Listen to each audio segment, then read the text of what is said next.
Hello, everyone, and welcome to a very special episode of AI Stockpile, episode 7. Today we have with us our favorite professor, illustrator extraordinaire, and also the creator of Eepz, John Hunt. John Hunt, welcome. Thank you. Thanks for having me. Hello. Thank you for being here. We are definitely flabbergasted to have you here with us today. You are the guy that all of us little illustrators are trying to be. We're going to school here. I'm sorry. So yeah, thank you very much for being on the show with us today. We just wanted to talk to you and just pick your brain on a couple of things and see what it's like being out there in the field. I guess it's what most of us are out here trying to do. Oh yeah. Yeah. Self-punishment. That's what you're working toward now. Self-punishment. That's a good term. So some things I definitely know about you. I mean, you are the creator of Eepz. Eepz is a line of pins that you have. Yep, pins. Ultimately, hopefully, some limited edition toys and so forth. It's on hold somewhat right now because I've been working on other things, but I have to get the URL back from my old employer. Oh, okay. But I know you've been working here at AIFL as an adjunct professor, and before as a full-time professor. How long have you been with AIFL? I started in 1996. So 1996. that's like 21 years, something like that. That's about 21 years. Yeah. 21 years. So how old are you guys? We're not going to share my age, but we'll share someone's age if he wants to share his. Actually, I was born in 1992, so yeah, before. Okay. After I was born. After I was born. Wow. It's been that long? Yep. So couldn't say you can't tell by yet. looking at me. I can tell. But I thought it was Nice. just Nice. 15, minutes. 15 years. Something like that. But back to your brand of Eepz. What brought about Eepz? Like, what inspired you?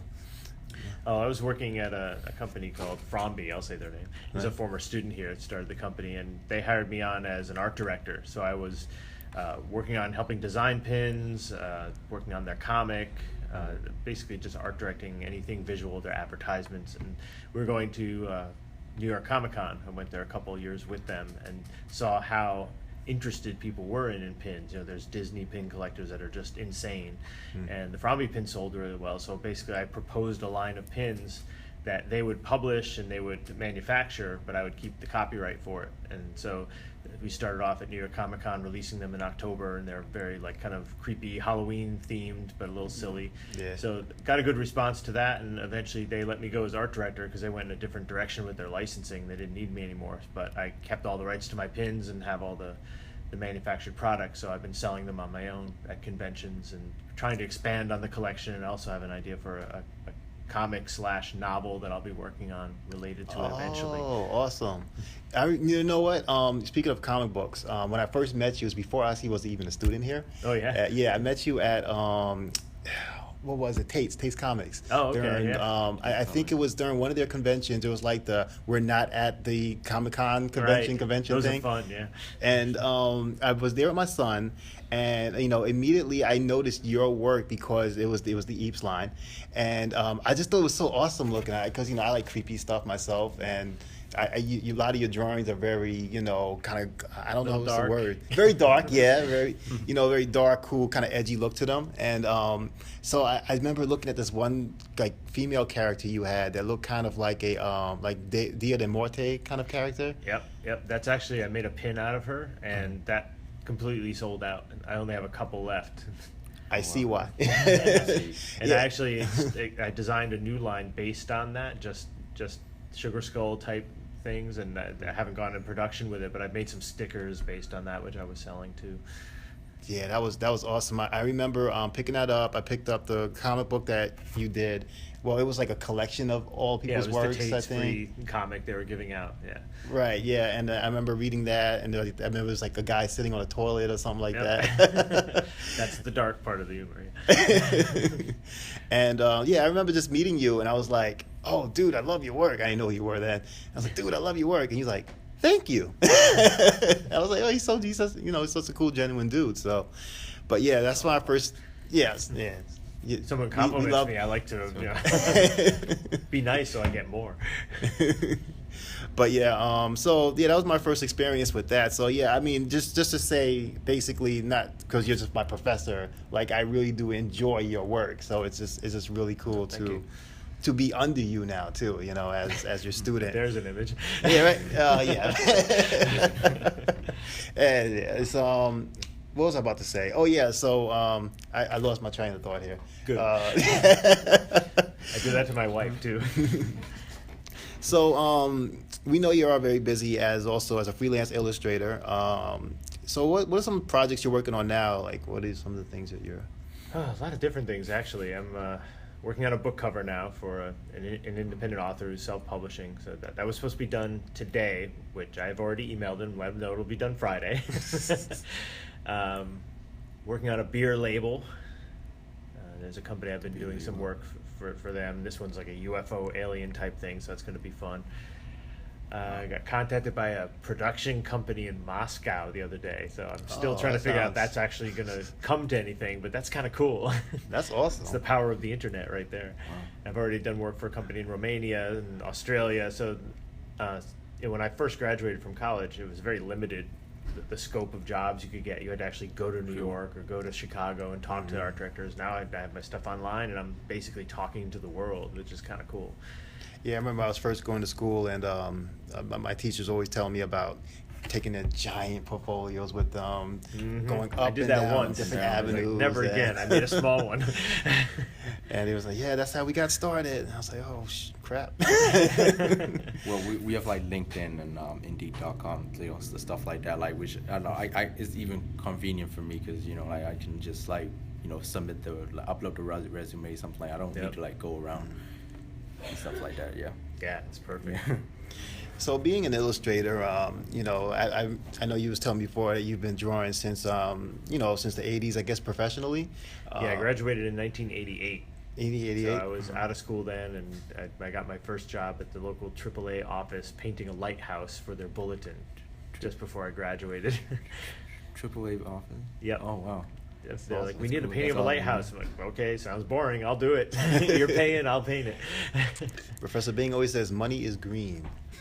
So like this is just my little personal question. Like is it like really like it takes time to get connected with these people? Like it takes like like let's say you said you get out of school and like you become a you started working in a bookstore.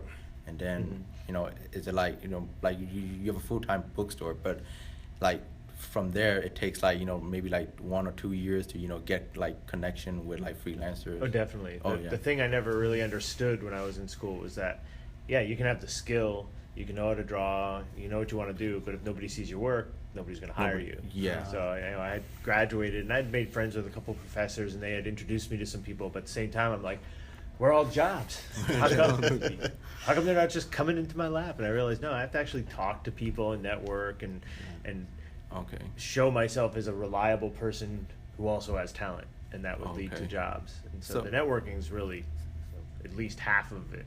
That work is key. So it's gonna be like a little hard, like back then, like like to reach out people. Something For like me, that. it was Yeah, because like I'm kind of an introvert. I like to just sit and draw, and yeah, like You've gotten over that. Yeah, teaching helped, where I have to stand in front of a room and talk, which is still kind of strange because it's not one of my favorite things to do, but I just love the interaction with other artists, people that are into what they do. You guys are making stuff, and I'm looking at it, I'm like taking notes. Oh, that's a good idea. Yeah, that does help a lot. Like I know with me with the club, like running the club, it's I'm so comfortable just being out there talking to everybody because I'm kind of like that too. I'm more introverted myself.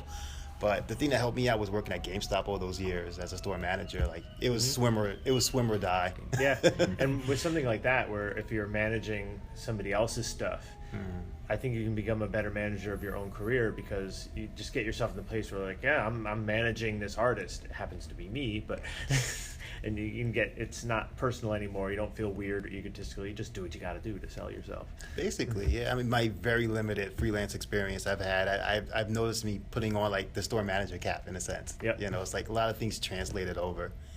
But yeah, so when you were younger and you was going to school and decided to become an illustrator, I guess what inspired you to become an illustrator, or what made you want to draw or paint? Well, I always drew just as a kid. I always did art, did little sculptures. I was drawing all the time, but it really didn't occur to me that I could make a living doing it. At one point in high school, somebody asked me, it's like, "So, what do you want to do?"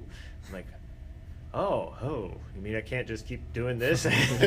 Like, well, I see you do art a lot. Maybe you can be an artist, be an illustrator. And I was like, "You can do that?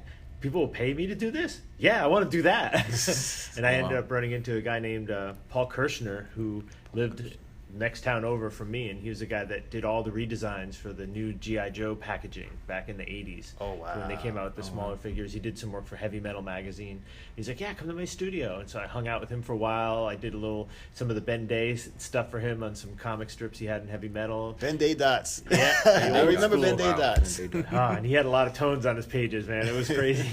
But his studio is covered with toys and all kinds of things. I'm like, For you younger kids, that's pre-Adobe Illustrator. oh, yeah. But I asked him, "Oh, wow." And he's like, "Yeah, you like all this? This is all tax write-off, all these toys." I'm like, "Really?" "Yeah." And half of them they gave them to me free because I'm working on it. I'm like, "I want to do this for a living." That's so awesome. Yeah, that's an awesome experience. I often hear that from successful people. Like they always have like that one mentor when they was a kid that really pushed them through.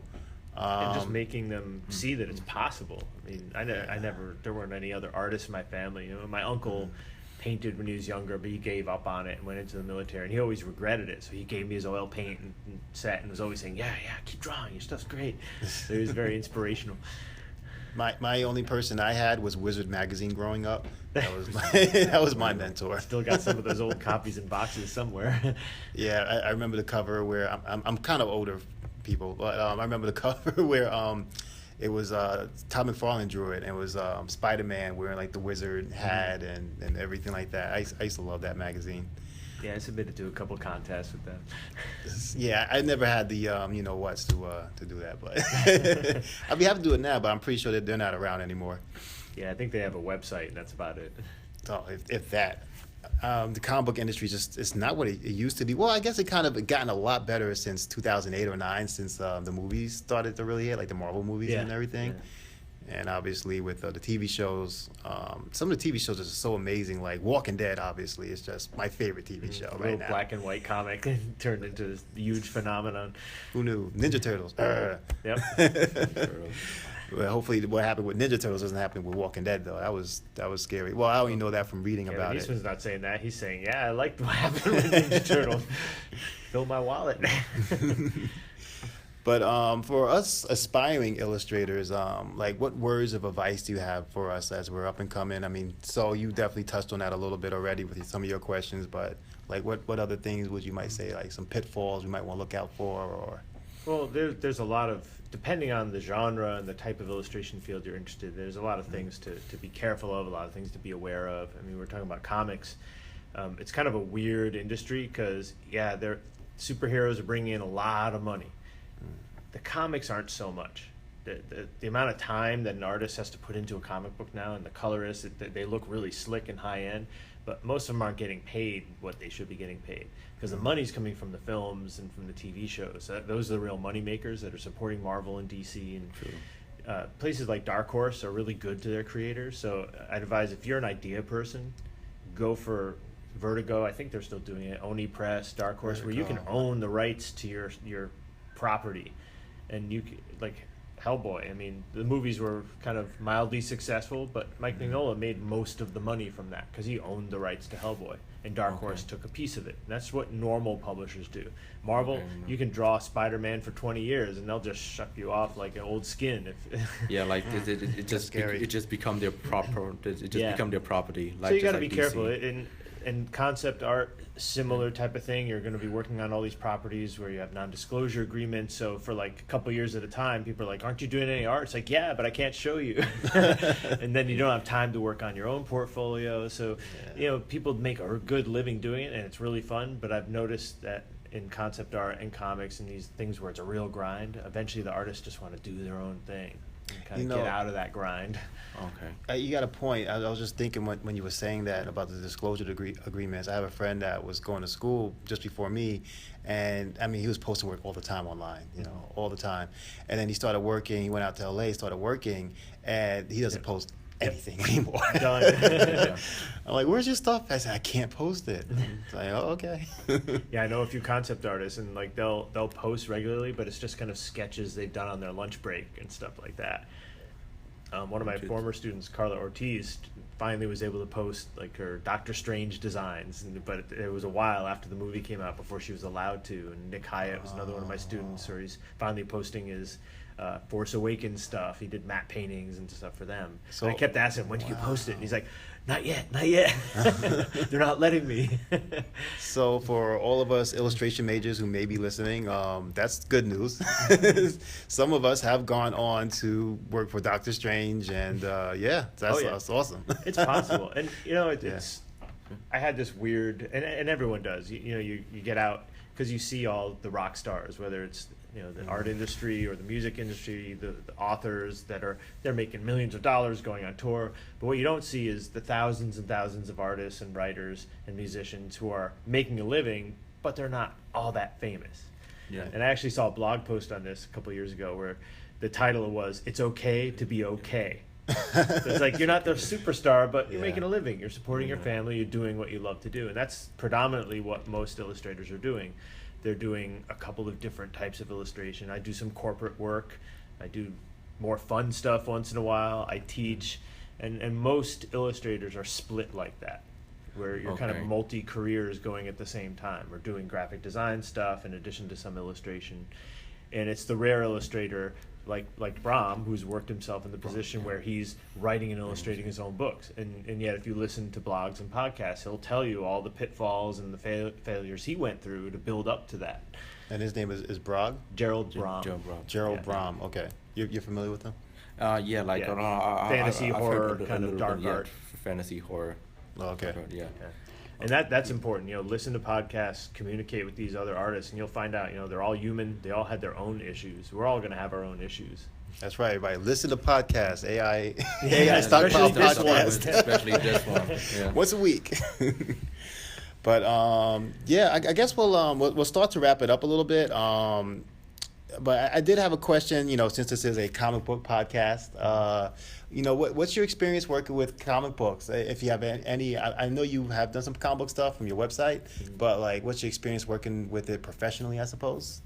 I've always been kind of on the periphery with comics. I did a lot more of my own that never got published years ago. And I got to the point where I was doing some samples, coloring my buddy's work who was submitting it to publishers, and finally realized, if I was meant to do comics, to draw comics, I'd be doing it already. I'm just not, I'm more interested in illustration. But when I was working at Fromby, it was awesome because I got a chance to work with two guys, Andre and Mike, and I was co-writing it with Mike, editing it. Then I got to do the lettering because none of them wanted to do the lettering. Andre was doing the pencils, and so it was the three of us collaborating on this book and just doing what we love to do. And I thought we did this great 3-issue run. We had 10, 12 more planned, but I got laid off from that, and they're working on other stuff now.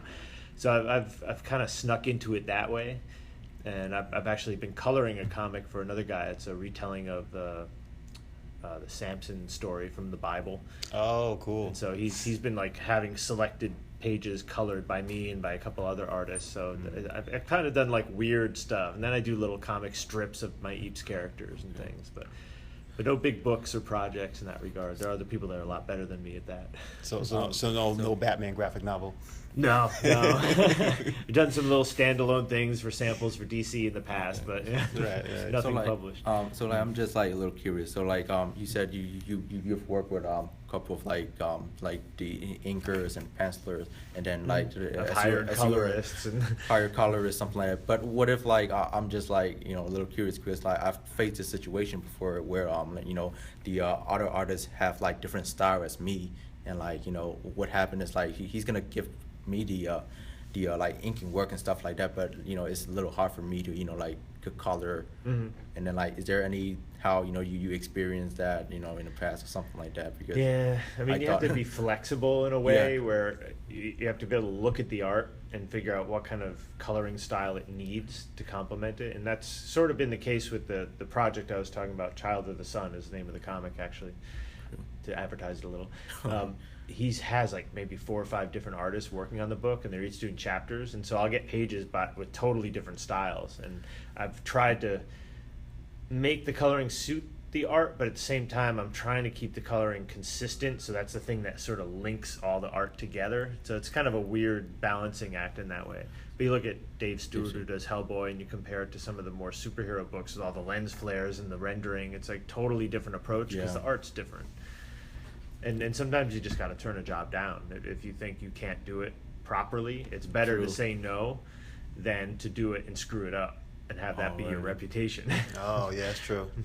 I've turned down jobs just because I've felt, I can't do this justice, and I know this guy that can. Why don't you go call him? And that's always good, too, to always have a backup. If you can't do it or you don't feel you're up to it, recommend one of your friends who's reliable. Because you'll still end up with a good reputation because you hooked this person up with this guy who's really good, or this girl who could do it. Okay. So let's say like everybody agreed on like changing your style, or like something like that, or like is there any how you can give them an idea, like like just say like like this comic, like it's a little bit like like kind of like it's a little hard to color or something like that, and you give them an advice to correct. And then, I think as a colorist that's perfectly valid to say, hey, if you did this, it would make my job easier, and it would actually make the art look better. Because it's one thing, artists can get uptight about their work, but if they plan on having it colored, they've got to take that into account when they're drawing. Okay. If you want this colored, draw it so it can be colored. Otherwise, you're just going to be fighting it, and it's not going to look good, and then you'll get blamed, even though it's everyone's fault in the end. You just have to make everybody's agreed on.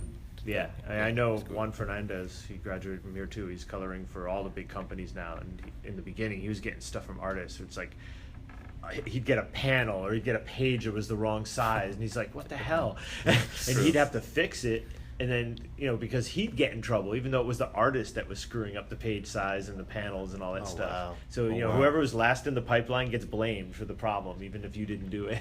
It's funny. I had a similar experience to that with a comic book I was working on, where it was the writer. He had like not typos, but like kind of like bad grammar going on, and me not thinking, I'm just willy nilly just putting it on in, And sure enough, they came right back to me because I'm like the letterer.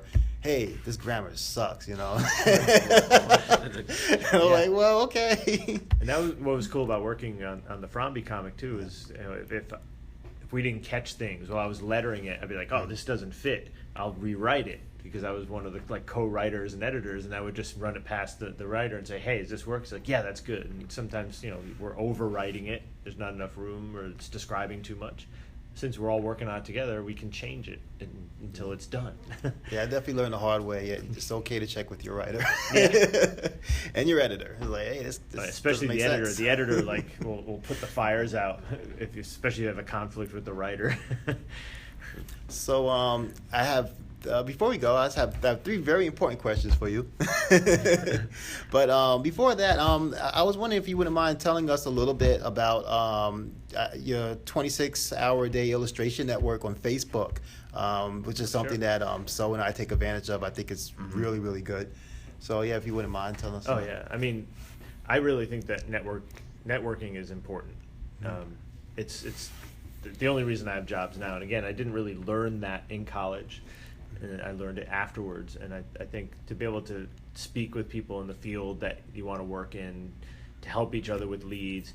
Art's competitive, but I don't think that means it has to be cutthroat either. And the field I'm in, mostly the sci-fi and fantasy field, is like the nicest people ever. We're all on Facebook giving each other leads, warning each other about clients, critiquing each other's work. And the 26-hour day network is, because I wish my days were 26 hours long, is just kind of a digital social media extension of that, where if I find free fonts, I'll post it. If there's a cool podcast that people can listen to while they're working, I'll post it. And other people have posted great reference sites and so forth. So it's a resource to other working artists, students, designers, where we can just kind of help each other out. Good metal music, too. Yeah. All right, well, thank you very much, Professor Hunt, John Hunt. Thank you so much for joining us. But before we go, we have to ask you 3 very important questions. First being, who is your favorite comic book character? Favorite favorite comic book character. I think I always come back to Batman. But Wolverine was also one of my favorites, but I hate saying that now because I bought the very first comic he ever appeared in when it came out. Yeah, the one where he was fighting the Hulk. So I loved him then, but now it's like all cool to like Wolverine. So I always hate saying that. But definitely Batman and Wolverine because they seemed human to me. Like I could relate to them personality-wise, humanity-wise, and that's what I liked about them. You know, Superman never appealed to me because it's like if you can do everything, how come you still have problems? Drink milk and eat apples. So yeah, those two, and they're kind of like little dark, edgy characters. I always lean toward that as well.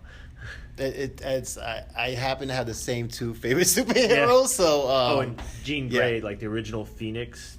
You know, yes. Then from that, you know, the John Byrne, Chris Claremont days, she was like one of my top characters too, I have to say.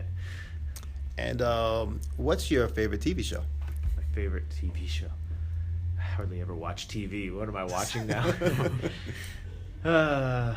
It's not Game of Thrones or I haven't even started watching Game of Thrones yet. Oh, wow. I haven't seen a single episode. You must. I pretty much watched Walking Dead because that's like our family show. Every week the family gets together and watches it, which is probably inappropriate, but that's what we do. No, I think you're doing the right thing. I'm going to pass on that question. I don't even know if I have a favorite TV show at this point. All right, and lastly, what movies or what movie are you looking forward to the most this year? Geez, what's coming out? I still haven't seen Doctor Strange or Rogue One. They haven't been to the Dollar Theater yet. Awesome. Well, they have episode 8 with Logan. That's gonna be cool. We have Logan. If you like, Guardians of the Galaxy. I remember you talk about John Wick and John Wick, just to be brain dead for 2 hours and watch him shoot people. John Wick Chapter 2 is coming out next month. What's the movie that's coming out? It's like this. It looks like this crazy, creepy, psychological thing. It's very visual. I can't remember the name of it now, but the trailer is intense. It's like really intense visuals in it.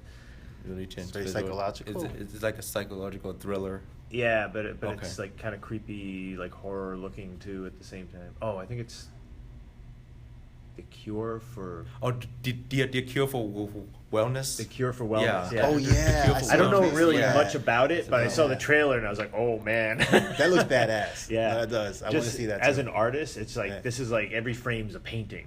Let me show you. We're talking about the same thing. It's like when he's trying to drive away from the place and he has an accident, then he has to come back. Is that the same and there's thing? all these like creepy scenarios going on, like a girl in a bathtub with all these snakes or something. Oh, yeah, That's it. That looks really cool, just visually, without knowing anything about the film itself. And again, Logan looks really good. Yeah, Logan looks awesome. Guardians of the X-23. Galaxy will be fun.